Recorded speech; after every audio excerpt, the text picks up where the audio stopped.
رمانندی نے پھر ایک کہکا لگایا اور بولا، ارے بھائی اپنا سامان تو لیتا جا۔ غالباً یہ الفاظ چوہے سے کہے گئے تھے، مگر چوہا واپس نہیں آیا اور رمانندی نے گردن جھٹک کر کھوپڑی ایک طرف رکھ دی۔ نیاز اللہ تعجب سے بولے، یہ کیا ہے رمانندی؟ سنسار واسیوں پر رعب ڈالنے کے لیے 2 سرونٹ، مطلب نیاز اللہ نے بدستور تعجب سے پوچھا۔ ارے یار نیاز اللہ، یہاں بڑے بڑے گدھے آتے ہیں، بعد میں بتائیں گے، پہلے جائزہ لیں گے کہ رمانندی جی کتنے پانی میں ہیں، اور یہ کھوپڑیاں انہیں پانی کا چڑھاؤ بتا دیتی ہیں۔ انہیں دیکھتے ہی انہیں یقین ہو جائے گا کہ رمانندی جی بھی کام کے آدمی ہیں۔ مگر تمہیں اس شعبہ گری کی کیا ضرورت ہے؟ تم نے تو ویسے ہی بہت کچھ سیکھ لیا ہے۔ رمانندی مسکرا دیا، پھر بولا، لمبی کہانی ہے، جو کچھ کرنا ہوتا ہے بعد میں کرنا ہوتا ہے، پہلے آدمی پر رعب ڈالنا پڑتا ہے، اور اس کے لیے میں نے ایسے ہی بہت سے ملازم رکھ چھوڑے ہیں جو اپنی ڈیوٹیاں کرتے رہتے ہیں۔ بات میری سمجھ میں آ گئی تھی۔ 2 موٹے تازے چوہوں کو انسانی کھوپڑیاں پہنا دی گئی تھی اور ان کھوپڑیوں کی آنکھوں میں شاید فاسفورس کوڈنگ کوئی چیز لگا دی گئی تھی جو اندھیرے میں ایک مخصوص انداز میں چمکتی تھی۔ میرے ہونٹوں پر مسکراہٹ آ گئی۔ رمانندی بولا، ان بیوقوف نوکروں نے بات بیچ سے کاٹ دی۔ چلو نیاز اللہ، اپنے بھتیجے سے کہو کہ اب پوری بات الف سے شروع کرے اور یہ تک ہمیں بتا دے۔ نیاز اللہ نے کہا، مسعود میاں یہ آدمی کام کا ہے، مگر اس کے مسائل بھی بہرحال مسائل ہے۔ تم اس کی شعبہ گری پر توجہ مت دینا۔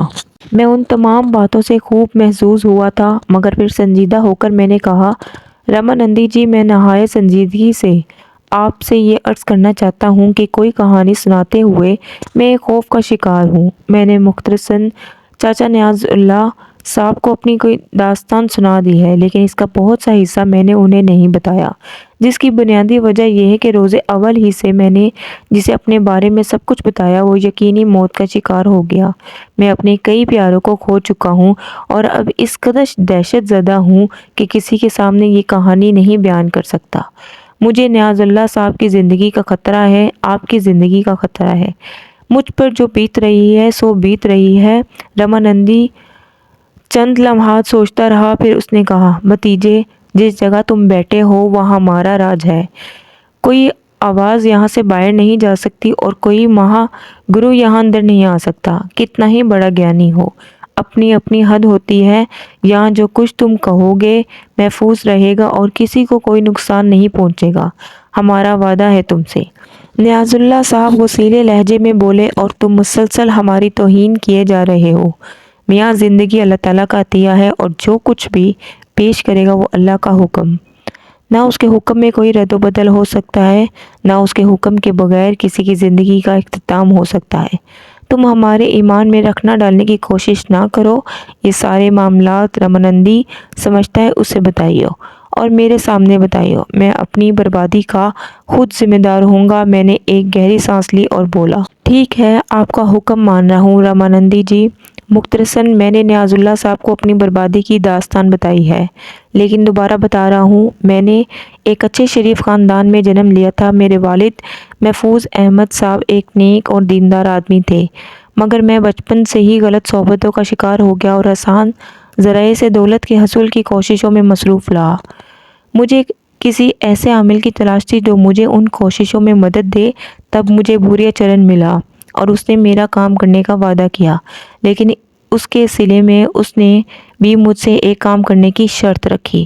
میں نے رمانندی جی کو پیر بھاگن کے مزار کی تفصیل بتائی اور اس کے بعد کے واقعات سنائے کہ میرے گھر پر کیا بیتی، بعد میں حکیم اللہ سعد کے ساتھ کیا ہوا، لاک اپ اور جیل میں مجھ پر کیا گزری، بیچارے چاند خان کس طرح موت کے گھاٹ اترے، مانوس بھوریا چرن کیسی کیسی شکلوں میں مجھ پر نازل رہا اور اس نے زندگی کس طرح مجھ پر تلخ کر دی، میرے ماں باپ کیسے در بدر ہوئے اور میں کس طرح نیاز اللہ صاحب کے پاس پہنچا۔ رمانندی اور نیاز اللہ صاحب بڑی دلچسپی سے یہ ساری داستان سن رہے تھے۔ اس وقت نیاز اللہ صاحب کو میرے رونے اور سسکنے کی اصل داستان معلوم ہوئی تھی اور وہ بہت متاثر نظر آ رہے تھے۔ رمانندی نے آنکھیں بند کر لی، دیر تک خاموش رہا، سوچتا رہا۔ پھر جب اس نے آنکھیں کھولی تو اس کی آنکھیں کبوتر کے خون کی مانند سرخ ہو رہی تھی۔ وہ عجیب سی کشمکش کے عالم میں مجھے دیکھ رہا تھا۔ کچھ دیر کے بعد اس نے کہا، اب تم کیا چاہتے ہو مسعود میاں؟ میں کیا چاہوں گا رمانندی جی، میرا خاندان بکھر چکا ہے، ماں باپ اور بہن بھائی نہ جانے کہاں بھٹک رہے ہیں، اور میں جن حالات سے گزر رہا ہوں وہ آپ کے سامنے ہیں۔ پولیس الگ میری تلاش میں ہوگی، میں کبھی یہ ثابت نہیں کر سکوں گا کہ میں ان بے گناہ انسانوں کا قاتل نہیں ہوں۔ ان سارے حالات میں میری سوچ کیا ہو سکتی ہے، میں خود نہیں جانتا کہ میں کیا چاہتا ہوں۔ اگر اور کچھ نہ ہو سکے تو صرف ایک کام ہو جائے۔ کیا؟ رمانندی نے پوچھا۔ میرے ماں باپ، ماموں اور بہن بھائی اپنا کھویا ہوا مقام حاصل کر لے اور باعزت زندگی بسر کرے۔ زیادہ سے زیادہ مجھے اپنے جرم میں پھانسی کی سزا ہو جائے۔ اگر ان لوگوں کو ایک باعزت زندگی مل سکے تو میں اس کے لیے 1000 بار موت قبول کر سکتا ہوں۔ بس اتنا ہو جائے کہ بھوریا چرن میرے اہل خاندان کا کچھ نہ بگاڑ سکے۔ کیا تمہارے دل میں کبھی یہ بات آئی کہ تم بھوریا چرن کا وہ کام کر دو؟ رمانندی نے پوچھا۔ بس اس وقت جب میں پہلی بار اس کام کے لیے پیر بھاگن کے مزار کی سیڑھیاں طے کر رہا تھا، لیکن جب میں اوپر نہ پہنچ سکا اور میں نے وہ ہوش ربا منظر دیکھا کہ پیر بھاگن کا مزار بلند سے بلند ہو گیا اور میرے نیچے زمین دور ہو گئی، تو میرا ذہن بدل گیا، اور اس کے بعد سے آج تک میں کسی بھی قیمت پہ یہ کام کرنے کو تیار نہیں ہوا، اور نہ مرتے وقت تک اس کا یہ کام کروں گا۔ رمانندی پھر کسی سوچ میں ڈوب گیا اور بہت دیر تک خاموش بیٹھا رہا۔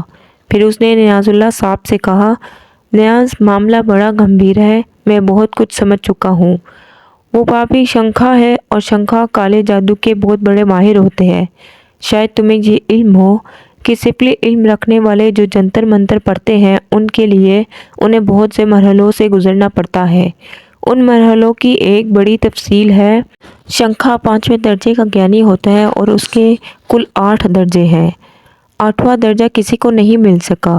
بڑے سے بڑے جادو کا ماہر 6 درجے تک پہنچا، مگر اس کے بعد وہ جی نہ سکا۔ 7ویں درجے پر صرف ایک گیانی پہنچا تھا، مگر وہ پتھر بن گیا اور زمین کی گہرائیوں میں اتر گیا، کیونکہ زمین اس کا بوجھ برداشت نہیں کر سکی تھی۔ شنکھا بھیرو پرم ہوتا ہے اور بھیرو اس کے سارے کام کرتا ہے۔ مہاراج، بھوریا چرن بھیرو پرم ہے۔ بھیرو کا نشان مکڑی ہوتا ہے۔ بھیرو کیا ہے؟ نیاز اللہ نے پوچھا۔ چھوڑو نیاز، یہ کالے علم ہے۔ تمہاری زبان گندی ہو جائے گی، اور تیری زبان جو گندی ہے، میرا تو دھرم ہی دوسرا ہے۔ تیرے دھرم کے لوگ بھی تو تیرے جیسے نہیں ہوتے۔ مانتا ہوں، مگر اس بیچارے کے من کی بات جتنی میں سمجھ سکا ہوں اتنی تم نہیں سمجھے ہوگے نیاز اللہ۔ مثلاً یہ موجودہ معاشرے کے غلط اصولوں کا شکار ہے، جیسا کہ میں تھا۔ میں تم سے پھر کہہ رہا ہوں، ان گہرائیوں میں نہ اترو، تمہیں اور اسے دونوں کو نقصان ہو جائے گا، اور ہماری ان باتوں سے اور بہت سو کا نقصان ہوگا۔ کالا جادو سیکھنا اتنا مشکل نہیں ہے۔ اس کی مثال یوں سمجھ لو جیسے گھوڑے یا گندے کیچڑ میں پڑی سونے کی اشرفیہ۔ ہاتھ گندے ہوتے ہیں مگر اشرفیہ ہاتھ آ جاتی ہیں۔ ایمان کھونا پڑتا ہے مگر سونا مل جاتا ہے، اور جو وقت گزر رہا ہے وہ تیرے سامنے ہے نیاز، اور میرے سامنے بھی۔ ایمان تو بہت سے کھو چکے ہیں، بس وہ کالا جادو نہیں جانتے۔ رشوت، چور بازاری، ڈکیتی اور نہ جانے کیا کیا، یہ سب ایمان کے سہارے تو نہیں ہوتا۔ ان سارے دھندوں میں ایمان تو سلامت نہیں رہتا۔ بس اتنا سا فرق ہے کہ وہ سب کالے جادو کے سہارے نہیں کرتے۔ ان کا اپنا جادو دوسرا ہے، مگر انہیں کالے جادو کے بارے میں بتا دیا جائے تو وہ ضرور اسے سیکھ لیں گے، تاکہ ان کا کام اور آسان ہو جائے۔ مگر میں تمہیں بھیرو کے بارے میں ضرور بتائی دیتا ہوں۔ چلو وہی بتائیو۔ سارے کے سارے پلید ہوتے ہیں، پہلے کچھ کام کرنے ہوتے ہیں، اس کے بعد پہلا جاپ کرنا پڑتا ہے۔ وہ کس لیے؟ پہلے جاپ کے مکمل ہونے کے بعد ہیر قبضے میں آتا ہے۔ ہیر عشیش ہوتا ہے، من کھونے والا، اور وہ من کے اندر بس جاتا ہے، مگر اس کا وجود باہر بھی ہوتا ہے، اور تم اسے قبریں لانے کے کام میں لا سکتے ہو۔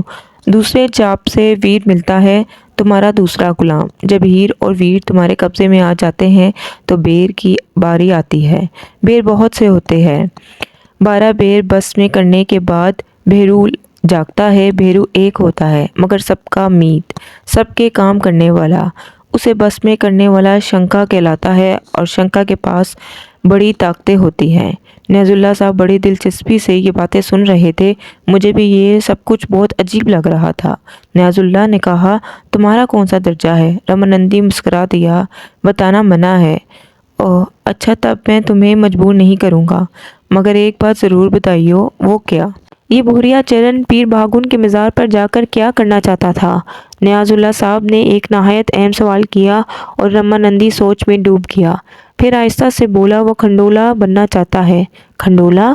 چھٹی منزل کا شہنشاہ، اور اس کے لیے کسی صاحب ایمان کے گھر کو گندا کرنا ہوتا ہے، مگر کوئی شنکھا اپنے پیروں سے چل کر کسی پاک بزرگ کے مزار پر جانے کی قوت نہیں رکھتا۔ ایسی کوشش کرے تو جل کر راکھ ہو جائے۔ ہاں، کسی دوسرے صاحب ایمان کا سہارا لے کر وہ ایسا کام کر سکتا ہے، اور مجھے یقین ہے کہ شنکھا ایسا ہی چاہتا ہوگا۔ دماغ کھل گیا تھا اور ساری کہانی ایک دم سمجھ میں آ گئی تھی۔ بھوریا چرن کے الفاظ بھی یہی تھے۔ اس نے کہا تھا کہ تو میرا کام کر دے، میں تیرا کام کر دوں گا۔ وہ کچھ بنا دوں گا تجھے کہ تو سوچ بھی نہیں سکتا۔ اس کا مطلب ہے کہ بھوریا چرن میرے ذریعے پیر بھاگن کے مزار کو ناپاک کرنا چاہتا تھا، اور جب میں پہلی بار اس کا پتلا لے کر اس پاک مزار کی سیڑھیاں طے کر رہا تھا تو میرا رستہ روکا گیا تھا، فاصلے طویل کر دیے گئے تھے تاکہ یہ گناہ مجھ سے سرزد نہ ہو سکے۔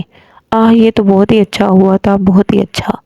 اگر مجھ پہ یہ مصیبتیں اس لیے نازل ہوئی ہیں کہ میں ایک مقدس بزرگ کے پاک مزار کو ناپاک کرنے کا مرتکب نہ ہو سکا، تو ایسی لاکھوں مصیبتیں میں بھگتنے کے لیے تیار تھا، لیکن یہ غلیظ کام میں قیامت تک نہیں کروں گا۔ میرے دل میں یہ عزم نئے سرے سے تازہ ہو گیا تھا اور روح کو بڑی فرحت کا احساس ہو رہا تھا۔ نیاز اللہ صاحب گردن جھٹک کر گہری گہری سانسیں لینے لگے، پھر بولے، عجیب کہانی ہے بھائی، ہمارے مذہب میں تو یہ سب کچھ نہیں ہے۔ سیدھے سادے عبادت کرو اور خدا کی خوشنودی حاصل کرو، نہ اس میں غلاظت کا کوئی کھیل ہے، نہ دل کو گندا کرنے کا۔ ہمارے ہاں لاتعداد علوم ہے، لیکن سارے کے سارے انسانی بہتری کے لیے۔ خدا کے کلام سے کسی کو نقصان پہنچانے کا تصور بھی نہیں کیا جا سکتا، اور خدا کے کلام میں وہ تمام قوتیں پوشیدہ ہے جو ہزاروں جادوؤں میں نہیں۔ اب تم خود دیکھ لو رمانندی کہ تم اپنی گندی قوتیں حاصل کرنے کے لیے بھی ایک مزار پاک کو گندا کیے بغیر کامیاب نہیں ہو سکتے۔ کیا انوکھی بات ہے۔ رمانندی نے آنکھیں بند کر لی۔ ایک اور بات کا مجھے بڑے تاثر انگیز انداز میں احساس ہوا تھا، وہ یہ کہ رمانندی بے انتہا مخلص انسان تھا۔ حالانکہ وہ کالے جادو کا ماہر تھا، اور جو تھوڑا سا تماشا میں نے یہاں دیکھا تھا اس سے یہ اندازہ ہوا تھا کہ مکمل طور پر دنیا دار ہے اور لوگوں کو بیوقوف بنانے میں دلچسپی رکھتا ہے، لیکن اس کے ساتھ ساتھ ہی وہ ایک غیر مذہب سے اتنا مخلص تھا کہ اس کے لیے اس نے اپنا سب کچھ قربان کر دیا تھا، اندر کی باتیں بتائی تھی جو کوئی کسی کو نہیں بتا سکتا تھا۔ رمانندی نے ٹھنڈی سانس لے کر کہا، تو پھر نیاز اللہ اب یہ بتائیو کہ میں کیا کروں؟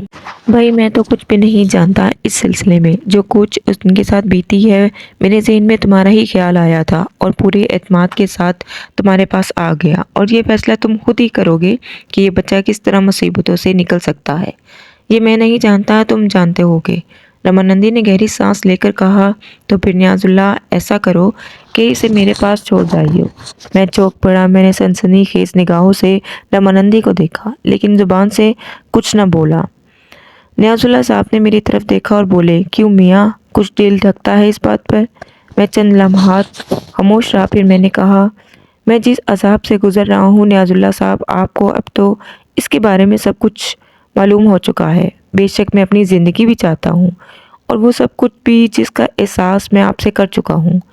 ماں باپ بہن بھائی میرے دل میں کھسکتے ہیں، لیکن آج بھی اس بات پر بہت خوش ہوں کہ میں وہ گندا کام نہ کیا، اور آئندہ بھی ان سب کی زندگی کی قیمت پہ بھی یہ کام نہیں کرنا چاہتا۔ اب اس روشنی میں جو بھی فیصلہ میرے لیے مناسب ہو وہ آپ کریں۔ اگر آپ یہ سمجھتے ہیں کہ میرا ایمان جا کر ہی میرے ماں باپ مجھے مل سکتے ہیں، تو میں آج ہی اپنے آپ کو موت کے حوالے کرنے کے لیے تیار ہوں، اور اگر مجھ پر سے یہ مصیبت کسی اور ذریعے سے ٹل سکتی ہے تو اس کے لیے کوشش کر لی جائے۔ آپ لوگوں کا احسان مند ہوں گا۔ تم میرے پاس کچھ روز رہو گے لڑکے، اور تمہیں میرے احکامات پر عمل کرنا ہوگا۔ اس سلسلے میں میں واضح طور پر ایک بات کہہ دینا چاہتا ہوں۔ میں نے سخت لہجے میں کہا۔ کیا؟ رمانندی نے سوال کیا۔ پہلی بار جب مجھے حکیم سعد اللہ کے پاس لے جایا گیا تھا تو انہوں نے بھی مجھے اپنے پاس رکنے کے لیے کہا تھا، اور پھر وہیں سے میری زندگی کا ایک بدنما دور شروع ہو گیا۔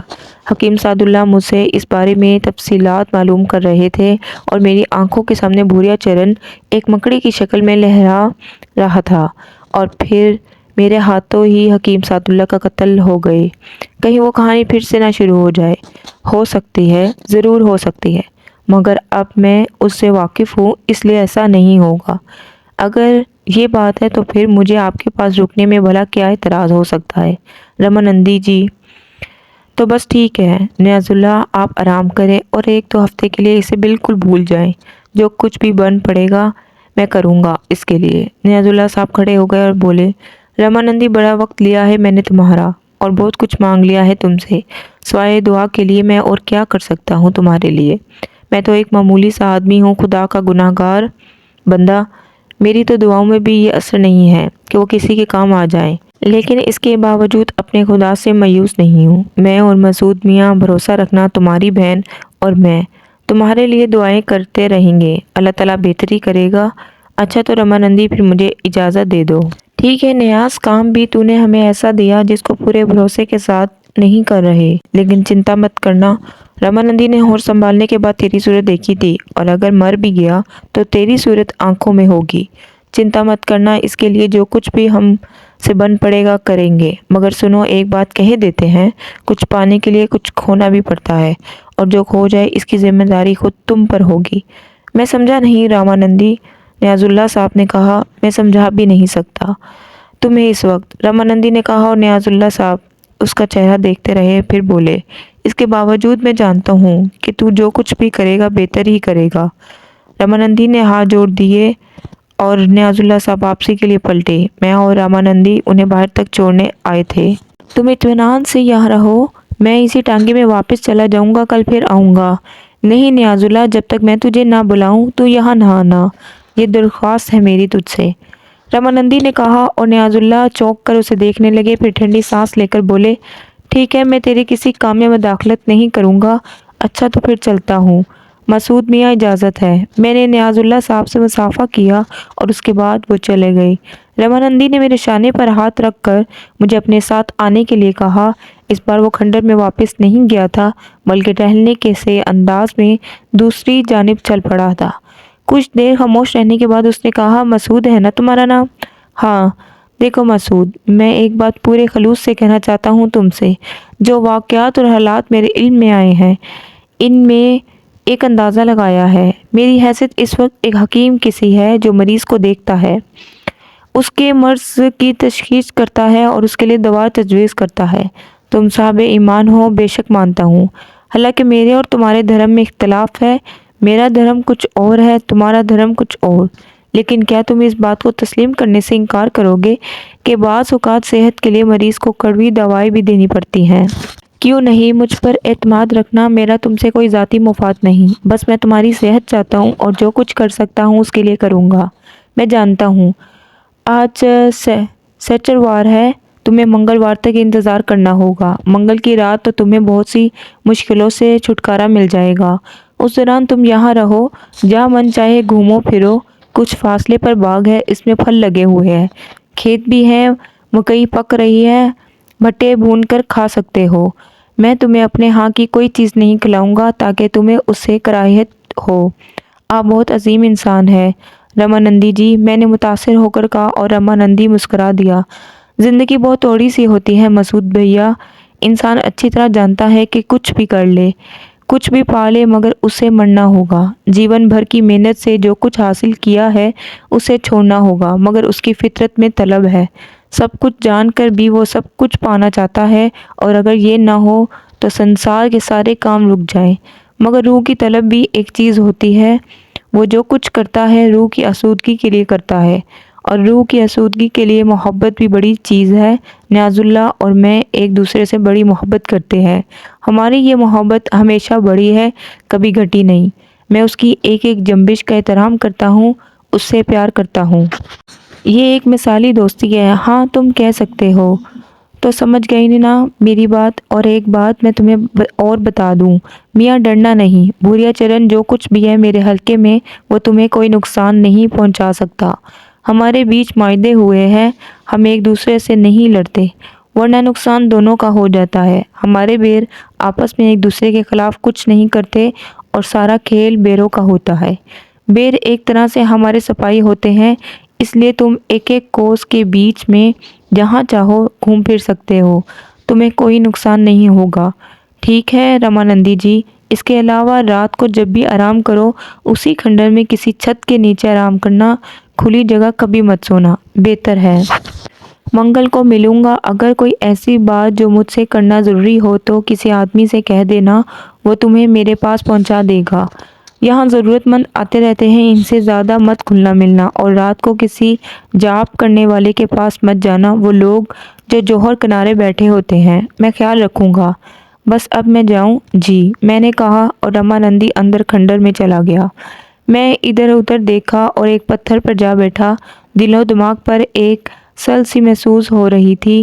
یہ جو کچھ ہوا تھا اس کے بارے میں کچھ سوچنا نہیں چاہتا تھا، لیکن دل و دماغ اپنے بس میں کہاں ہوتے ہیں، اور یہ بس کیا چیز ہے سمجھنا مشکل ہے۔ کچھ نہ کچھ آ ہی گھستا ہے دماغ میں، اور اس کا راستہ کون روکے۔ چنانچہ چشم تصور سے نیاز اللہ صاحب کو ٹانگے میں واپس جاتے ہوئے دیکھا۔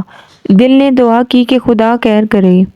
رامانندی تو مضبوط ہے، مگر نیاز اللہ بھی بوریا چرن کی کہانی سے واقف ہو گئے ہیں۔ کہیں وہ کتا انہیں نقصان نہ پہنچائے، مگر کیا کر سکتا تھا؟ کچھ بھی تو نہیں کر سکتا تھا۔